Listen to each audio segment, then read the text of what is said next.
सर्दियों के मौसम में ड्राई फ्रूट का इस्तेमाल बहुत ज़्यादा हो जाता है।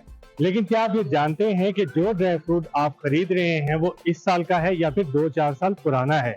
तो आज हम ड्राई फ्रूट की मार्केट में आए हैं और यहाँ विज़िट करेंगे और ये जानने की कोशिश करेंगे कि क्या फ़र्क होता है ताज़े ड्राई फ्रूट में और 2-3 साल पुराने ड्राई फ्रूट।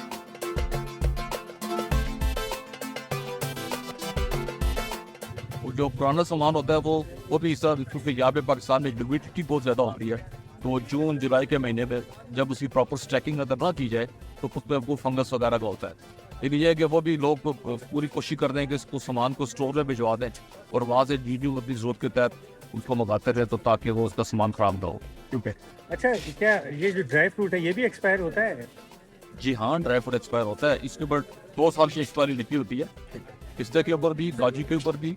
और लेकिन जो एक जो ड्राई फ्रूट होता है ना, जिसमें वो उसका केला हो गया, ये वो पाकिस्तान में वो जो आता है ना, उसके ऊपर एक्सपायरी लिखी नहीं होती। तो मैं तो लोगों को ये रिकमेंड करता हूँ कि वो सामान आप मत खरीदेंगे जिसके ऊपर एक्सपायरी ना लिखी हो। हमारे पास जो सारा सामान आता है ना, वो ऑलमोस्ट पैकेट्स में आता है। जैसे ये ईरान के पिस्ता पड़ा हुआ है, इस पर एक्सपायरी डेट लिखी होती है, इसकी मैन्युफैक्चरिंग डेट लिखी होती है, इसकी कैलोरीज लिखी होती है। इसी तरह कैशू नट्स होते हैं और इसी तरह बादाम की एलिमेंट्स होते हैं, वो सारे जो उसकी एक्सपायरी डेट लिखी होती है। हमारे जो कॉटन आते हैं 22 किलो का ये। अच्छा, अगर कोई जैसे ड्राई फ्रूट प्रिजर्व करता है, अखरोट है बंद है और बादाम है वो भी बंद है, तो वो कितने अरसे के लिए जो है हम ड्राई फ्रूट घर में रख सकते हैं? आप तकरीबन अगर आप उसको फ्रिज में ना भी रखें, यू कैन रिटेन इट